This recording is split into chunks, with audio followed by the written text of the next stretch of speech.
Γεια σας παιδιά, είμαστε από το κανάλι Τα Καλά Νέα στο YouTube και στο TikTok και θα θέλαμε να σας κάνουμε κάποιες ερωτήσεις για τα Χριστούγεννα. Σου αρέσουν τα Χριστούγεννα?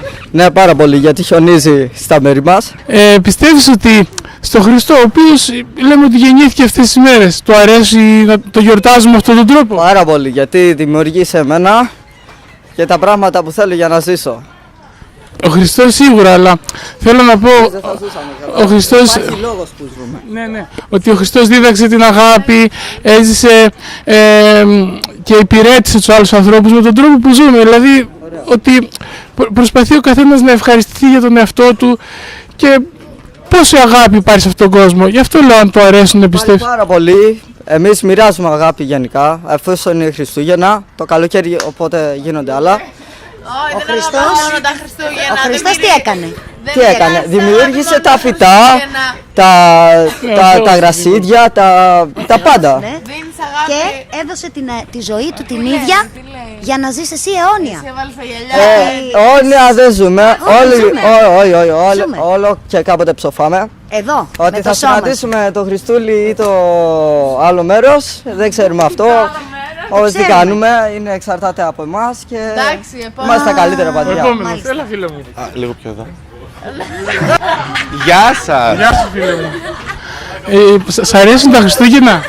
Θα σας πω, τα Χριστούγεννα είναι ωραία, αλλά θεωρώ ότι είναι μια εθνική γιορτή η οποία βασίζεται πάνω απ' όλα σε πιο μικρές ηλικίες, γιατί είναι, ας πούμε, φέρνει τον Άη Βασίλη και όλα αυτά για να δώσει δώρο στα παιδάκια και γενικά τα Χριστούγεννα βασίζονται σε πιο μικρές ηλικίες κατά μου. Αυτό. Ποιο πιστεύεις ότι είναι το νόημα των Χριστουγέννων? Το νόημα των Χριστουγέννων είναι αρχικά να σου δώσει είτε λίγες μέρες ρεπό, να ξεκουραστείς, αυτό που είπαμε τα παιδιά, να περάσεις ωραία οικογενειακά, τα οικογενειακά τραπέζια, τα δώρα, γενικά όλη αυτή η φάση. Δεν σε ρώτησα πώς σε λένε, εγώ ο Δαβίδ, το όνομά σου? Στέλιος. Χάρηκα πολύ Στέλιο. Ποιο ήταν το νόημα της γέννησης του Χριστού? Ο Χριστός Τι? τι δουλειά έχει σε αυτόν τον κόσμο, γιατί ήρθε σε αυτόν τον κόσμο, τι είναι ο Χριστός? Τι είναι ο Χριστός? Ο Χριστός ήταν ένας άνθρωπος, για παράδειγμα? Ήταν ο Γιος του Θεού? Δεν ξέρω, δεν πιστεύω. Λοιπόν, δεν είναι δεν είναι ότι δεν πιστεύω. Θα σας πω, δεν είναι ότι δεν πιστεύω, είναι ότι πιστεύω και δεν πιστεύω. Ξέρω ότι υπάρχει μια ανώτερη δύναμη, αλλά δεν... Ξέρω εγώ είναι ο ίδιος Θεός και όλοι τον αλλάζουν με διαφορετικό όνομα. Δηλαδή ο Χριστός είναι και ο ίδιος Βούδας.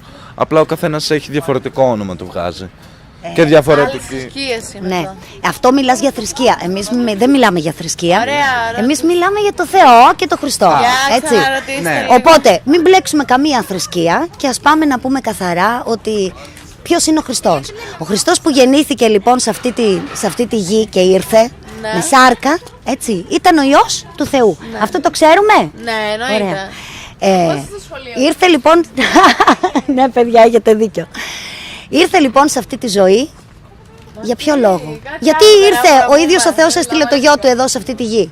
Και πρέπει να τον τιμήσουμε και τα Χριστούγεννα υποτίθεται γιορτάζουμε για εκείνον, έτσι. Για να γνωρίσουμε ότι υπάρχει ανώτερη δύναμη. Για να γνωρίσουμε το Θεό. Άρα βλέποντας το Χριστό γνωρίζουμε το Θεό. Έτσι. Οπότε βλέποντας τι έκανε ο Χριστός, που έκανε τα θαύματα, που έδινε αγάπη, που ζούσε, πώς ζούσε? Ζούσε με ειλικρίνεια. Ζούσε με ειλικρίνεια ο Χριστός. Πώς περπάτησε στη γη?